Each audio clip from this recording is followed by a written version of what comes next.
Bismillahirrahmanirrahim. Subhanaka la ilma lana illa ma 'allamtana innaka antal alimul hakim. Allahumma shalli wa sallim ala sayyidina Muhammad wa ala alihi wa sahbihi ajma'in. Amma ba'du. Yang sangat saya hormati Dekan Fakultas Kedokteran UGM, juga tri dari Profesor Zaini, Profesor Ova Amelia, yang terhormat Dr. Naini, Dr. Profesor Dr. Madarina Zulia, dan semua yang hadir, termasuk teman kami Dr. Zulfikar, semua teman-teman kru, semua yang dari UGM, semua pendengar yang sangat saya hormati. Saya tidak akan cerita tentang perspektif kesehatan karena ini wilayah yang nangani kesehatan. Mereka lebih spesifik, lebih tahu. Tapi saya akan cerita tentang sejarah kurban.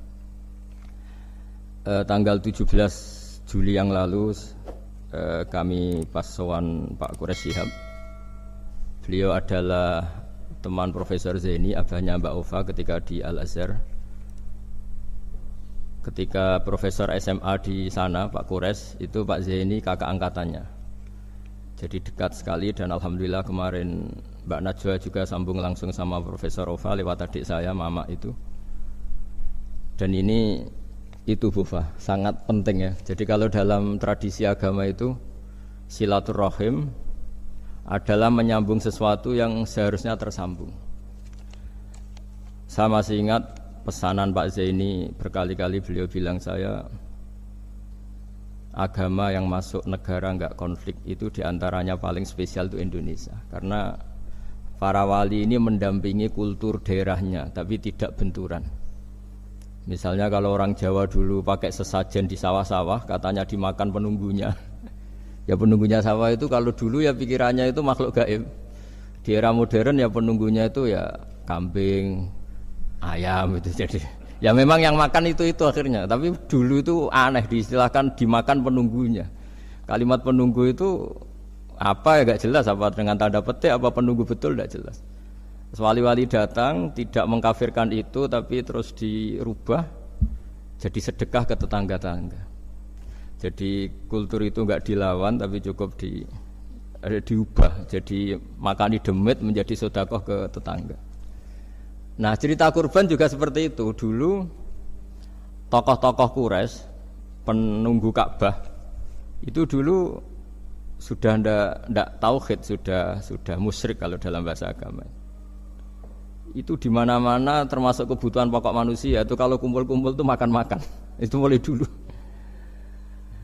Terus korbannya itu ya pasti perempuan mulai dulu. Jadi hanya bagian masak, boleh makan nanti ngenteni luyan itu, ngenteni bekas-bekasnya.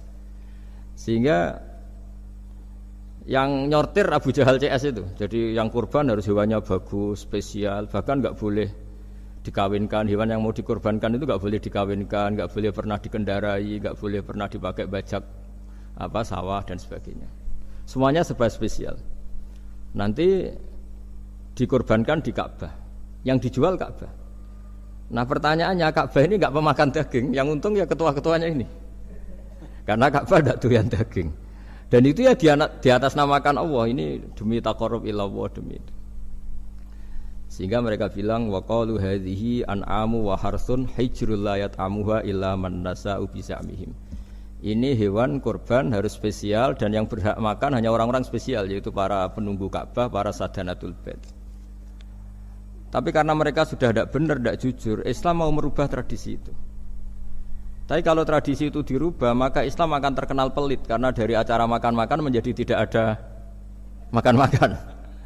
Jadi kadang kebenaran itu harus diganti dengan sesuatu yang tidak ekstrim, karena tadi dari acara makan-makan menjadi sama sekali enggak makan-makan. Maka terus diganti oleh Islam dengan kalimat udhiyah, dengan kata kurban. Nah, kenapa itu harus terjadi? Karena kurban itu sebetulnya syariatnya Nabi Ibrahim, di mana orang Mekah itu memang turunan Nabi Ibrahim, sehingga sisa-sisa makan-makannya masih. Cuma mulai ada melenceng, ada sesajen, ada khurafat, ada bid'ah. Kemudian itu mulai masalah. Terus Rasulullah Muhammad SAW datang ingin benahi itu. Tapi yang dibenahi adalah menghilangkan kemusyrikannya, bukan makan-makannya. Akhirnya diganti oleh udhiyah. Nah, kenapa ada kurban? Kalau dalam banyak literatur, Nabi Ibrahim alaihissalam itu nabi yang paling dengan tanda kutip mengklaim kalau beliau itu orang paling sayang kepada Allah, paling dekat kepada Allah. Enggak ada yang dicintai selain Allah. Beliau memaklumatkan itu baik secara lisan maupun di gemuruh hatinya, di bisikan hatinya, di detak jantungnya, pikirannya seperti itu. Pas itu beliau belum punya putra karena beliau termasuk lambat punya anak. Suatu saat ditakdir punya putra yaitu Ismail. Pas seneng-senengnya jalan, pas seneng-senengnya punya anak, sama Allah disuruh nyembelih. Anak kamu harus kamu sembelih. Ibrahim kaget. Kenapa ya Allah? Kamu adalah orang yang sering ngomong bahwa yang paling kamu cintai saya. Tapi setelah ada anak kamu, kayaknya enggak. Protes Nabi Ibrahim, Pak. Yang benar Gusti, iya harus anak kamu. Karena beliau kadung janji, kadung komitmen yang paling dicintai Allah, tidak ada yang lain. Saya akan mencintai engkau ya Allah meskipun harus mengorbankan anak saya. Singkat cerita terus disyariatkannya kurban itu. Ketika Nabi Ibrahim berkomitmen melaksanakan perintah itu, Ismail juga mau nurut, terus sama Allah diganti oleh hewan kurban yang bernama kambing itu. Sehingga versi cerita itu bahwa Allah akan maklumi ketika orang mencintai Allah secara serius, bersamaan dengan itu orang juga mencintai anaknya dengan proporsi masing-masing. Itu di khazanah-khazanah yang saya baca. Versi kedua, tapi ini nanti nggak perlu dipertanyakan. Nanti kalau UGM tanya itu versi yang paling baik, yang paling benar gimana? Yang tanya juga bid'ah, yang jawab juga bid'ah nanti. Karena itu wilayah yang kadung terjadi. Jadi kalau dalam ilmu hadis itu, kalau kadung terjadi, mbok kamu unggulkan yang mana, tetap saja yang terjadi hanya satu, mau sekelewat. Beda dengan istihad solusi. Karena mau terjadi ya kita uji coba. Kalau nggak cocok yang A ya cocok alternatif B, alternatif C. Kalau sudah kelewat, mau gimana? Kalau salah ya salah aja kan. Versi kedua begini, semoga versi kedua ini yang benar. Kalau ini benar, keren. Nabi Ibrahim itu memaklumatkan diri. Kalau dalam bahasa Arab itu iddia itu mengklaim bahwa dia adalah orang yang paling sayang terhadap makhluk Allah, semua hamba Allah. Terus beliau diterbangkan ke langit. Ya karena UGM ini lembaga akademik, nanti saya baca teksnya. Kalau bahasa Arabnya itu takbirnya. Diterbangkan ke langit, ke alam malakut. Ya tidak usah ditanyakan cara terbang gimana, nanti ribet nanti itu. Setelah diterbangkan di langit, wa kadzalika nuri Ibrahim malakutas samawati wal ardh, diperkenalkan alam langit, terus dipertontonkan. Itu ada sekian hamba Allah yang nyabu, yang ngefly, yang dugem, pokoknya yang maksiat-maksiat itu. Ibrahim ditanya sama Allah, gimana itu mereka menurut kamu? Damirhum, habisi saja Allah. Mereka makan rezekimu, hidup di bumimu, tapi mereka tidak mengindahkan engkau. Matikan saja. Sama Allah diturutin. Jalan-jalan lagi sampai 3 kali peristiwa tempat-tempat maksiat itu dihabisin sama Nabi Ibrahim. Beliau minta sama Allah supaya itu dihabisin. Singkat cerita, terus beliau diturunkan sama Allah. Setelah diturunkan, ya Allah tidak jawab, tidak apa. Allah itu punya sunnah, punya tradisi. Dengan nabinya itu tidak jawab. Suatu saat Nabi Ibrahim disuruh bunuh anaknya, disuruh nyembelih. Protes kan? Huwa samratu fuadi. Ini kekasih saya, putra saya. Kenapa engkau nyuruh membunuh? Terus kata Allah, kamu tidak ingat di malam kamu saya mi'rajkan melihat hamba-hambaku, dan itu yang bikin aku, dan saya cinta sama mereka yang bikin saya. Kamu enak saja minta dibunuh.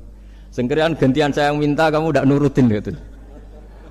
Kamu pas minta saya tidak tak pikir, langsung tak turutin. Kenapa saya yang sekarang minta kamu mikir gitu. Tapi huwa samratu fuadi, itu buah hati saya. Dan memangnya makhluk-makhluk itu makhluk siapa? Saya yang bikin. Kamu enak saja nyuruh bunuh. Nah semenjak itu jadi kearifan kita. Makanya Mbak Ova ini kalau guyonan di dunia kiai, kalau ada majikan bentak pembantunya yang salah meletakkan piring atau gelas, pasti cara berpikir mesti pembantunya ada cantik. Karena kalau salah tok kok dia cantik, itu mesti mikir. Enggak bisa orang bentak orang cantik gitu. Jadi sama, misalnya saya janjian sama Gus Fikar ya. Janjian, Gus datang hari Senin gini-gini, ternyata beliau enggak datang. Kalau saya tidak punya utang, tidak atasan saya pasti marah. Sudah janji kok gini-gini. Saya bisa marah itu sebetulnya sebabnya itu dua. Saya kecewa dan dia tidak punya jasa. Tapi yang diomongkan hanya, wah kamu khulful wa'di apa? Enggak tepat janji. Coba kalau ini atasan saya jadi dosen karena beliau misalnya. Saya punya utang beliau. Mbok nyulayani janji apa kan? Nggih mboten napa-napa. Sama. Ada majikan mencintai pembantunya karena sangat cantik, mana ada mencahno piring. Omahe dirubahno itu tidak apa-apa gitu kan gitu. Sama. Makanya ada guyonan di dunia kiai itu, ada anak perempuan kan enggak lazim ya, perempuan pakai GL Pro kalau dulu, mungkin sekarang pakai Ninja, pakai celana jin. Sopo iku wong luput suwo itu? Siapa itu perempuan kok gitu? Niku ponakane jenengan, Mbah. Astagfirullah, muga-muga pangeran nyepuro. Jadi langsung rubah dari maksudkan menjadi ndak karena keluarga. Nah, jangan-jangan kebencian kita pada maksiat itu oke, kita wajib benci maksiat, tapi tetap ada catatannya. Plus yang maksiat itu tidak orang yang terkait dengan kita. Coba kalau yang maksiat itu orang yang terkait dengan kita, itu anak kita, ponakan kita, mungkin istri kita, paling mintanya ya Allah ampuni. Sama-sama maksiat, yang satu minta dihabisin, yang satu kita minta diampuni. Fair gak kita sebagai manusia? Tidak fair. Tidak fair.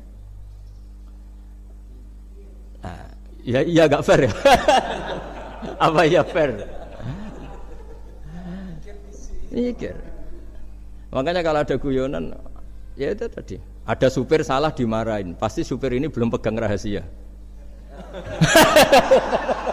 Tapi kalau sudah pegang kartu, si majikannya punya apalah gitu, simpanan gitu. Wah ini pegang, berani marah gak dokter? Tidak ada. Ini dokter Kelik juga teman saya. Gitu. Itu pengalaman sekali. Jadi itu guyonan kiai. Makanya jadi manusia itu gak pernah adil sebenarnya. Makanya Allah pernah mensifati manusia itu bakanal insanu zaluman jahula. Manusia itu sangat zalim dan sangat bodoh. Kalau misalnya jenengan tanya, orang soleh pun itu gimana? Orang soleh asal manusia tidak nabi, itu ya mesti ada zalimnya. Makanya kalau dalam kitab Hikam diterangkan, kitab Hikam itu kitab yang olah manusia. Itu menyebut begini, manusia itu siapa? Dijawab, manusia itu mangkanat mahasinuhu masawiyah. Orang yang ketika baik saja salah, apalagi ketika salah. Kita misalnya punya toko laris itu. Doanya mustajab, laris, pembelinya banyak, kualitasnya bagus. Pasti ada toko sekeliling yang megap-megap karena orang sekarang ke kamu kan gitu. Sama di kampus ya gitu, kalau ada kampus besar yang lain pasti ke masjid terhalangi karirnya. Di semua. Sehingga orang supaya terus merasa salah, Rabbana dzalamna anfusana, meskipun kita sedang benar pun. Saya termasuk kiai yang kalau ngelepas haji, mungkin yang haji itu mangkel. Karena saya tidak pernah muji-muji haji, meskipun saya melepas orang haji. Umumnya kiai kalau ada orang haji kan dilepas haji mabrur, tidak ada lain balasan kecuali surga. Saya itu karena pernah kecil, pernah dengerin masyarakat. Itu ngenes ketika si kiai pidato tadi ternyata ngenes. Ngenesnya seakan-akan surga itu hanya milik yang haji. Wah, nak koyo kula sepundi Gus wong kula ora kelar kaji. Semenjak itu setelah saya jadi kiai ya dendam juga. Akhirnya setelah saya jadi kiai kalau ngaji orang yang haji mabrur balasannya surga, orang yang fakir sabar juga surga, orang yang sering dimarahin istri juga surga. Katanya pokoknya surga terus. Sampai yang mau haji itu Gus gimana kok bahas kita kok sama dengan mereka? Ya karena saya ada ulama pesanan kata saya gitu. Jadi artinya gini. Ketika Anda muji ibadah haji, jangan kira yang ngenes tidak banyak, yang ngeluh juga banyak, karena mereka ada takdir gak mampu haji. Itu hebatnya Islam. Islam juga datang dengan solusi-solusi, misalnya Jumatan itu hajinya orang miskin, orang yang ingat Allah mulai subuh sampai matahari terbit juga sama dengan umroh. Jadi karena tidak semua orang itu mampu haji. Jadi itu Islam. Jadi nanti tak bacakan. Jadi versi kedua itu Nabi Ibrahim diperingatkan Allah bahwa tidak seperti itu cara mengelola hambaku. Nah, Islam ini kata Allah anit tabi' millata Ibrahim hanifa. Referensinya Islam, mentornya Islam itu Nabi Ibrahim. Sehingga kita alhamdulillah punya sejarah wali songo. Saya punya orang tua Kiai Nur Salim itu sayang sekali sama umat, Mbah Mun juga gitu. Saya sama Profesor Zaini itu sudah mulai tahun 2000 terus setiap hari ketemu juga nggak pernah kecewa. Beliau itu pernah disalahpahami, mungkin Bu Ova belum dengar ini. Pernah disalahpahami karena beliau itu tangan kanannya kan agak kuat. Jadi kalau ngambil papa itu pakai tangan kiri. Itu pernah disalahpahami ya, mungkin orang hasud karena tidak mengkonfirmasi langsung mengklaim beliau itu kiai profesor kalau apa-apa pakai tangan kiri. Kira-kira pertanyaan sunnah rasulnya mana kan gitu. Beliau itu ya hanya corong Jawa itu berambang, agak nangis tapi tidak sampai keluar air mata tapi berambang. Terus beliau bilang gini ke saya seharusnya gimana Mas Pak? Ya kalau Pak Zaini ingin jadi wali ya tidak usah menjelaskan. Kalau Pak Zaini ingin menjelaskan berarti ingin diakui makhluk. Tapi kalau enggak dijelaskan mereka salah paham terus. Tapi cepat jadi wali karena sudah mulai mengabaikan apa kata mereka. Tapi kalau menjelaskan ya enggak. Ya lama jadi walinya, tapi bagusnya orang enggak salah paham. Pak Zaini tertawa-tawa. Jadi wali apa enggak? Jadi saya tuh lama sekali sekamar dengan beliau ada di badan wakaf ya Mas Fajar ya. Badan wakaf yang atas itu kan dulu tempatnya Pak Rektor kan kosong. Nah itu kita tempati sama Pak Zaini bertahun-tahun tiap hari diskusi. Dan nggak pernah ceritanya beliau itu penting. Karena seneng guyon, memang khasnya ulama itu seneng guyon. Kemarin saya ketemu Pak Kures, beliau cerita, saya ini punya idola Gus Pak. Kalau manggil saya Gus kadang ya Pak. Dulu beliau doktor filsafat, lama-lama jadi Syekhul Azhar. Itu kalau ke kuliah pakai bis, kata Pak Kures pakai bis. Suatu saat di Al Azhar itu kan beda dengan di yang lain ya, agak-agak modern.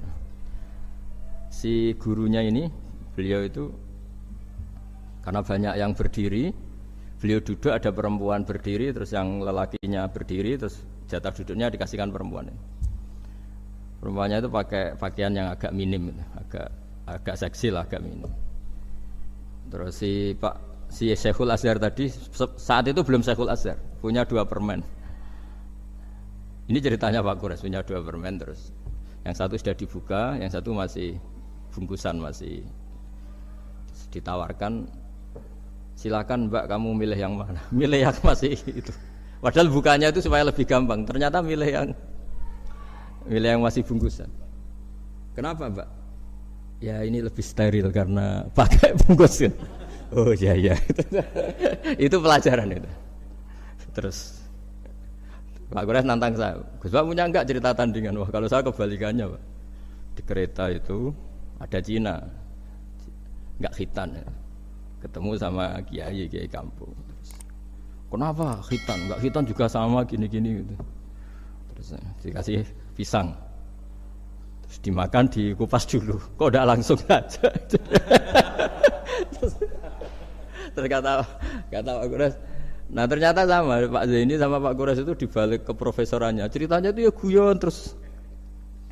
Karena memang agama ini itu kalau masalah kebenaran itu serius, tapi dibalik kebenaran ini yang perlu dicatat oleh semua yang mencintai agama ini bahwa Allah itu tidak butuh taat kita. Dan Allah tidak akan gagal sebagai Tuhan karena maksiat kita. La tanfa'uhu ta'atuhum wa la tadurruhu maksiatuhum. Allah tidak akan ngefek ketika semua orang taat ya gak ngefek, semua orang maksiat juga gak ngefek. Karena Allah ini zat yang punya eksistensi sejati sehingga hubungan kita dengan Allah itu tidak ngefek ke Allah, tapi ke kita sendiri. Sehingga mereka lebih rileks karena enggak merasa harus mati-matian bela Allah. Allah tetap Al-Qayyum, zat yang bisa berdiri sendiri. Sehingga di kitab-kitab itu ada bab namanya Mizahun Nabi, guyonan-guyonan Nabi. Itu ada babnya sampai di kitab Ihya, di kitab banyak lah kita. Masyhur itu suatu saat ada orang sepuh sowan ke Nabi karena sudah sepuh. Beliau pamit lah, kira-kira jam segini pamit, ya Rasulullah saya mau pulang karena nanti kemalaman. Karena beliau jalan kaki yang orang sepuh. Kata Nabi, dah tenang saja di sini, nanti pulang kamu udah jalan kaki. La ahmilan naki alab ninakoh, nanti kamu tak naikkan anaknya unta. Pikirannya orang sepuh tadi namanya anak unta itu ya kecil. Wa ma fa'altu bibninakoh, apa yang bisa saya lakukan dengan anak unta? Sudah tenang saja. Setelah beliau ngaji lama, ya dikasih unta tua itu. Silakan kamu bawa unta saya ini. Ini kan unta tua, ada anak unta. Ya meskipun tua ya anaknya unta kata. Ya tapi cerita saja. Meskipun tua juga anaknya unta. Jadi agama itu rileks. Nabi Ibrahim kembali lagi ya karena syariat Ibrahim. Nabi Ibrahim itu pernah minta supaya nyawanya itu diperpanjang karena umumnya orang itu kan ingin nyawa panjang, ingin umurnya panjang. Beliau yakin penting nyawa panjang itu umur panjang. Allah tidak jawab enggak apa. Suatu saat ada tamu, orangnya itu sepuh sekali. Nabi Ibrahim karena orang yang sangat menghormati tamu dikasih kurma, apa itu? Anggur. Itu setiap dimakan dikunyah meler lagi keluar. Karena sudah sepuh, enggak ada giginya, dikunyah keluar lagi. Itu jawabnya Nabi Ibrahim, ya Allah, masuk lagi ke kamar, sholat lagi, mengcancel doa panjang umur. Katanya Ibrahim, oh jenengan jawab toh. Gitu. Artinya kalau ingin tua sekali ya nasib kamu kayak itu gitu. Jadi karena beliau tahu itu jawaban terus masuk kamar, oh jawab tuh Gusti jenengan terus membatalkan doanya. Itu Nabi Ibrahim. Kalau orang sekarang enggak, ndonga ngarani, ya tua ya tetap sehat, tetap wah itu. Itu lebih ribet itu. Iya, jadi karena doa itu kalau enggak diperjelas itu ya repot. Ini cerita supaya kita berislam itu ceria. Saya Mbah Mun itu meskipun kiai top, senengannya nggih guyon bapak saya. Tapi guyon itu ada yang wajib. Saya dulu itu janggal. Ini cerita ya, mungkin kalau di kampus-kampus umum agak asing, tapi ini cerita. Nuduh zina itu dosanya besar sekali. Saya ulang lagi, nuduh orang lain zina itu dosanya besar sekali. Disebut bab qadzaf. Saya pernah menjumpai 3 kiai besar Bu Ofa, 3 kiai besar. Kiai top semua. Di majelis itu ada gosip bahwa si A itu punya selingkuhan sama Sri misalnya atau dengan siapa lah, dengan perempuan. Itu kalau di Arab itu senengannya pakai Salma, Laila Majnun Salma. Kalau di Jawa itu kasihan korbannya itu. Ya, tapi itu contoh saja ya. Itu si Kiai 3 tadi gak ngefek, malah tanya gini, loh apa perempuannya cantik? Wah cantik sekali Mbah. Cantiknya sampai kayak apa? Malah bicara cantiknya perempuan. Saya itu ya pertama iskal. Ini kiai kok bakas orang apa? Cantik. Orang ayu ya. Setelah majelis itu bubar, yang penggosip tadi, ya yang gosip ini gak kiai, yang pembisiknya ada kiai, yang gosip ini gak kiai. Cuma kiai 3 ini posisi mendengar. Tapi malah tanya cantiknya tadi. Singkat cerita setelah orang itu pulang bilang gini, Gus. Itu kalau saya bilang iya, dengan gosip itu saya ikut qadzaf, saya ikut menuduh orang lain zina. Itu dosa besar. Selain itu saya kiai, kalau saya bilang iya dianggap membenarkan. Maka untuk mengalihkan enggak bicara nuduh, jadi guyon tadi. Jadi guyonnya itu karena kalau kita tadi bilang iya artinya mengiyakan. Dan itu artinya qadzaf, punya dosa besar karena nuduh orang lain zina.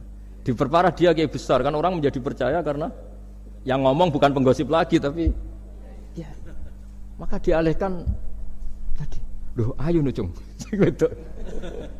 sampai segitunya kearifan ini. Sehingga dulu ketika Ma'is itu seorang sahabat yang pernah salah besar. Itu Nabi ketika beliau ada gosip salah gitu ya, Nabi masih, jangan-jangan kamu hanya mimpi cung, jangan-jangan kamu hanya megang, tapi tidak sampai zina. Sampai terakhir Nabi tanya, Afi aklikaseun, jangan-jangan otak kamu ini sudah agak error. Saking tidak inginnya Nabi mempercayai hal-hal seperti itu. Nah problem kita di zaman sekarang justru kadang nyari-nyari supaya tahu buktinya. Yang dulu para orang soleh menghindari bukti itu supaya enggak suudzon. Sekarang orang mencari-cari bukti. Padahal itu dilarang, wala tajassasu, orang enggak boleh mencari-cari kesalahan orang lain. Nah itu kearifan yang saya dapatkan dari Bapak, dari Mbah Mun, dari Pak Zaini, dari Pak Gures. Mereka orang-orang yang luar biasa menghindari ngomong penting. Sekarang itu orang banyak yang sering ngomong penting. Sebenarnya itu malah salah. Karena kalau ngomong penting itu vonis terhadap orang lain. Tapi kalau kamu rileks, tidak. Nabi dulu itu rileks sekali. Ketika beliau ngaji gini, terus ada pemuda lewat bawa cangkul mengabaikan pengajian Rasulullah. Banyak sahabat bilang, celaka orang itu ada Nabi ngaji kok tidak ikut. Jawabannya Nabi unik. jangan-jangan dia punya keluarga yang harus kerja, dan kalau harus kerja untuk nafkah keluarganya itu juga ibadah, itu ya sunnah saya. Jadi Nabi rileks saja, tidak tersinggung, tidak. Nah, kenapa kita butuh rileks? Karena kebenaran sekali dipaksakan itu jadinya benturan. Dan itu wali-wali Songo itu dulu sudah berpikir seperti itu. Sehingga Pak Zaini yang sering ngendikan sama saya, kita ini bisanya mengikuti Mas Bah, kalau manggil saya Mas, tidak bisa benturan. Sehingga tadi ada modifikasi dari sesajen menjadi sedekah, dari apa menjadi apa. Jadi tidak langsung benturan. Dan itu khazanahnya, bacaan-bacaannya banyak sekali. Termasuk peristiwa Udhiyah tadi. Jadi dulu kurban itu dipakai ajang orang-orang tokoh Quraisy supaya dapat daging yang bagus, di atas namakan Ka'bah. Jadi agama ini dijual mulai dulu. Sekunane kuno agama ini dijual. Dan agama mulai dulu ya prospek. Ka'bah itu bisa menyedot wisatawan berapa, wisata religi. Sehingga dulu ada Ka'bah tandingan, perhitungannya juga ekonomi. Jadi mulai dulu itu ya sudah seperti itu, mau apa Mang Allah bikin dunia seperti ini. Jadi mulai dulu agama itu ya, sampai orang Yahudi gak mau iman sama Nabi ya pikirannya sederhana, kalau saya tokoh banyak yang sowan, banyak yang ngasih-ngasih. Kalau saya ikut Muhammad, saya anak buah, yang ngasih saya siapa itu. Jadi perhitungannya juga ekonomi. Jadi ketika Abraham mau bikin Ka'bah tandingan, itu perhitungannya juga ekonomi.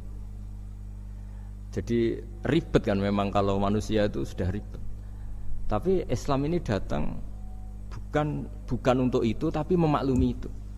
Itu hebatnya Nabi Ibrahim. Ketika beliau berdoa, ya Allah, keluarga kami saya tempatkan di Mekah. Rabbana liyuqimus sholata faj'al af'idatam minan nasi tahwi ilaihim warzuqhum minas samarat. Cuma menurut Islam dibalik, ya Allah, kita ini ingin anak-anak kami ini bersujud kepada Engkau, ingin anak-anak kami ini melakukan sholat. Tapi mereka ini manusia yang untuk ketahanan hidupnya butuh makan, butuh rizki, butuh ekonomi. Maka tolong ekonominya dijaga ya Allah. Jadi dibalik, demi sholat menjaga ekonomi. Jangan dengan demi ekonomi meninggalkan sholat.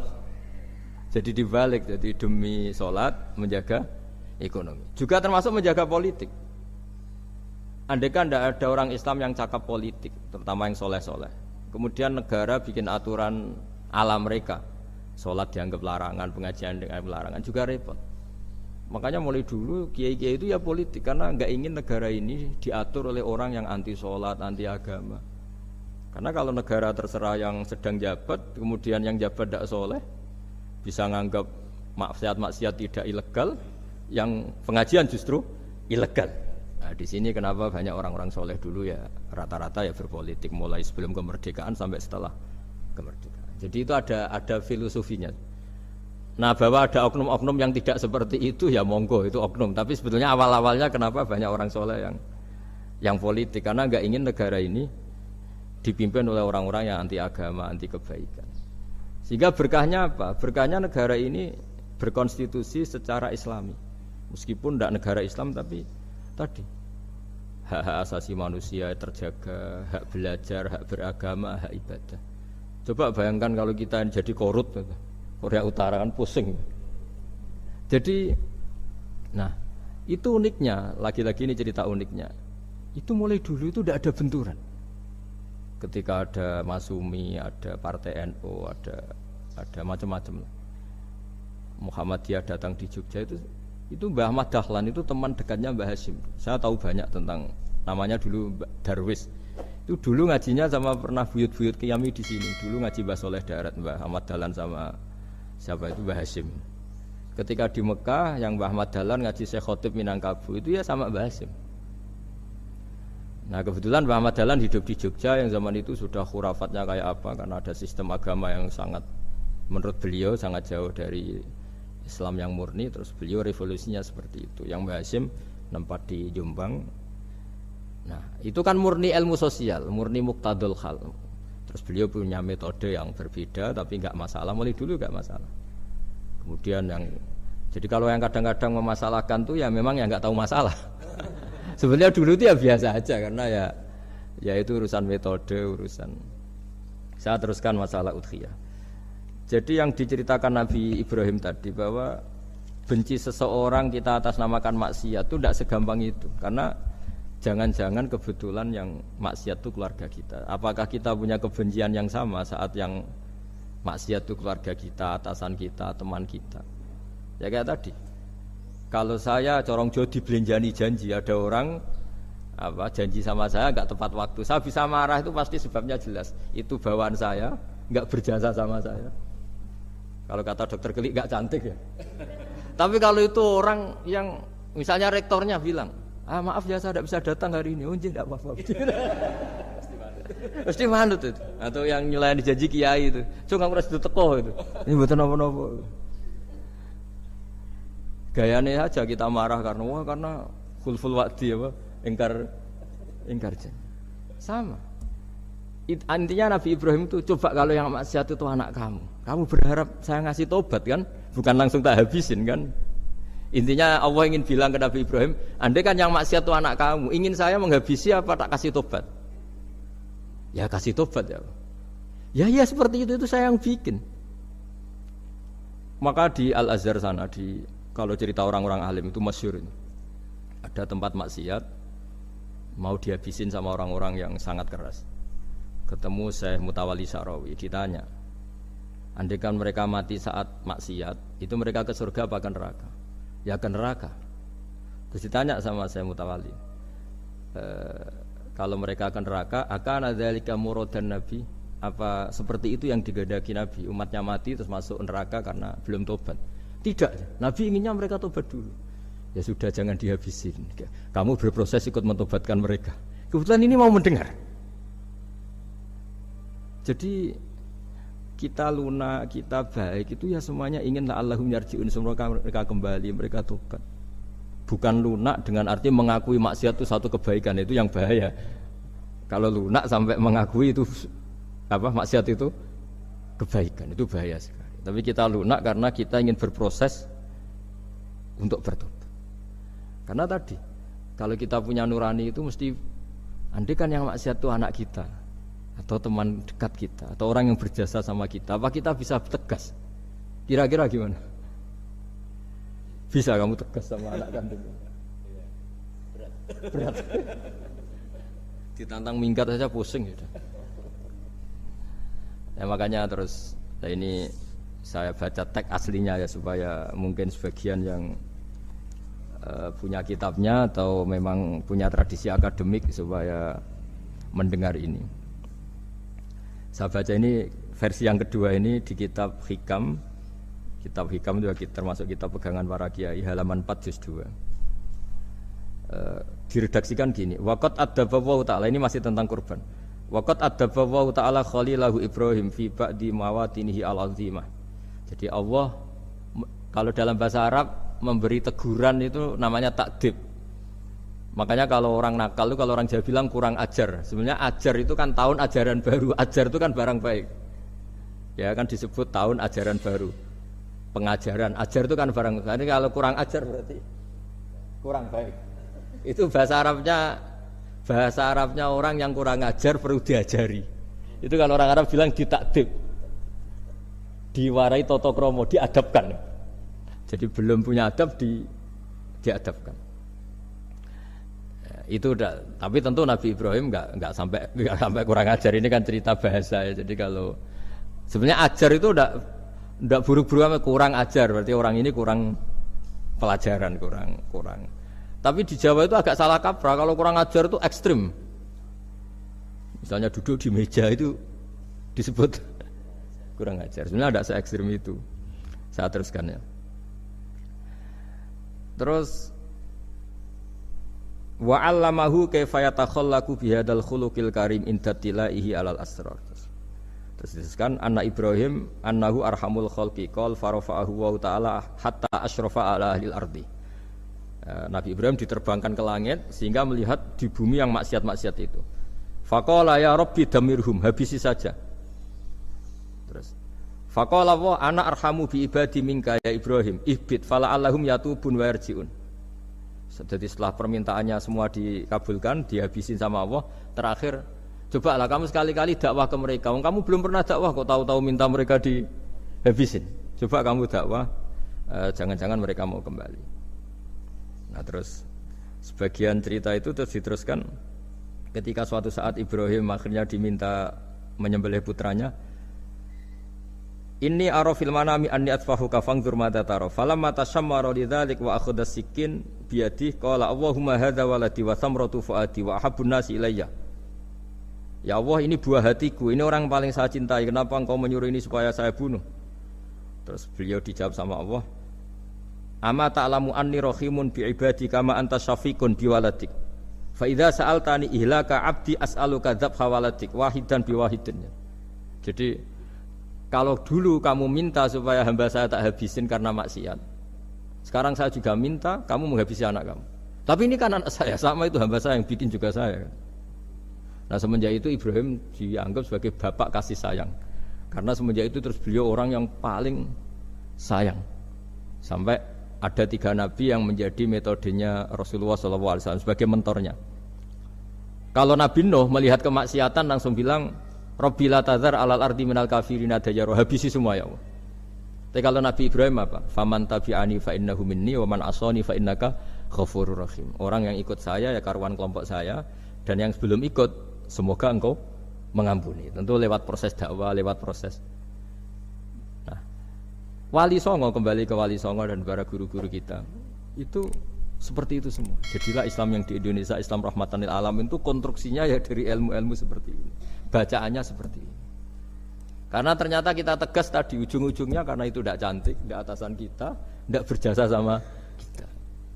Kamu kalau ada supir telat, supir kok telat datang kantor gitu, pasti supir itu belum pegang rahasia. Setelah pegang rahasia tak jamin aman itu meskipun telat. Karena lebih ngeri pasti. Artinya manusia itu kayak apa ngeklaimnya tegas, disiplin, objektif. Kira-kira iya apa enggak? Enggak lah kayaknya ya. Ya pasti tadi. Nah itu yang makanya bapak saya kalau guyon sama saya itu, kan umumnya orang itu kalau di dunia kiai muji istiqomah. Istiqomah itu konsisten jadi imam masjid, konsisten jadi guru, jadi apa. Kalau bapak itu sering guyon ke saya, iku istiqomah apa mau digenti wong liya katanya. Artinya di balik istiqomah itu juga ada catatan lain. Jangan-jangan ambisi gak mau diganti orang lain. Jadi intinya manusia itu dalam benar saja ada unsur salahnya, apalagi pas salah gitu maksudnya. Nah ya pas benar saja ada unsur salahnya, apalagi pas salah. Nah, itulah dengan sudut pandang seperti ini adalah orang terus gak gampang menghakimi orang lain. Karena manusia yang baik adalah cukup dia merasa aibnya banyak, salahnya banyak, kemudian itu menyibukkan dia dari mencari-cari aibnya orang lain. Makanya kalau dalam cerita Ibrahim alaihissalam, karena kurban itu identik dengan syariatnya Nabi Ibrahim. Ini saya punya catatan yang kemarin tak baca juga di Jakarta. Itu suatu saat Nabi Ibrahim itu didatangin orang Majusi dulu. Orang Majusi itu ya tidak beragama. Singkat cerita Nabi Ibrahim itu terkenal kaya dan suka menghormati tamu. Dulu tamu itu sangat penting dihormati karena dulu nggak ada warung, terus padang pasir. Kalau sekarang itu ya wajib dihormati tapi tidak wajib-wajib banget. Karena biasanya sudah marung di mana-mana. Sudah marung di mobilnya bawa apa? Bekal.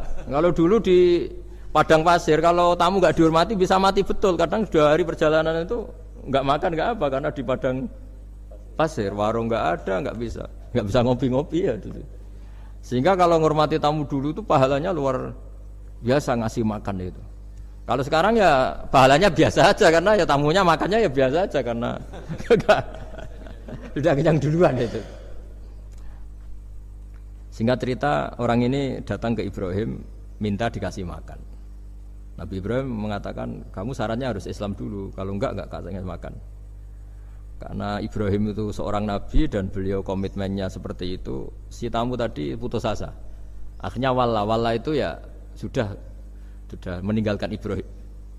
Setelah beberapa jangkah Allah bilang ke Nabi Ibrahim, orang itu umurnya berapa tadi bilang ke kamu? 50 tahun. Pernah enggak orang itu kelaparan? Kata Allah, enggak, baru ini kelaparan. Terus kata Allah, mundu khamsina sanatan nut'imuhu ala kufri Falau nawal tahu lukmatan min ghairi antu talibahu bitahiri dinik lakana ahsan artinya. Orang itu umurnya 50 tahun. Itu ya tak kasih makan padahal dia majusi. Kamu baru diminta sehari saja minta syaratnya Islam. Terus itu ada di kitab apa Ar-Risalah Al-Qusairiyah di halaman 262. Jadi cuma dulu itu motifnya semuanya agama, bukan atas nama demokrasi atau kebebasan beragama. Karena dulu itu orang dulu itu kan saking sayangnya Allah, apa-apa konstitusinya ya perintah Allah. Dan ternyata perintah Allah seperti itu. Akhirnya dipanggil. Kemana ya majusi ke sini tak kasih makan. Terus majusinya kan kaget. Ada apa? Kenapa kamu rubah? Ditegur Tuhan. Iya, ditegur Tuhan. Jadi dan alhamdulillah saking simpatiknya orang Majusi tadi akhirnya masuk Islam. Sama itu kan mirip orang Yahudiyah atau Yahudi itu yang tanahnya itu diambil ya sama Amr bin As untuk perluasan masjid di Mesir. Ya ketika lapor ke Sayyidina Umar, ngiranya itu kan dibenarkan perluasan masjid, ternyata Umar belain yang Yahudi. Iya, yang punya tanah harus dikembalikan tuh haknya. Jadi Islam itu menghormati hak kepemilikan meskipun itu milik non muslim. Jadi kata Allah, mut khamsina sanatan nut'imuhu ala kufri.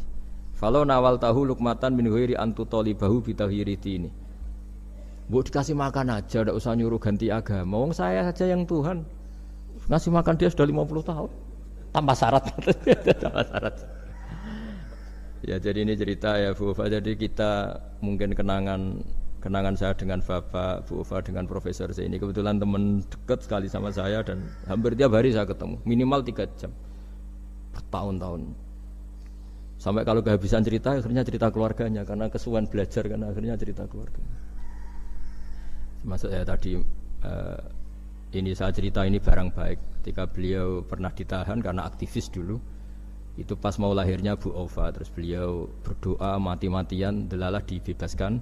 Beliau sempat nunggu kelahirannya Bu Ufa ini terus dinamai Aufa Amalia. Itu kalau dalam bahasa Arab itu Aufa itu Allah memenuhi apa yang saya angen-angen.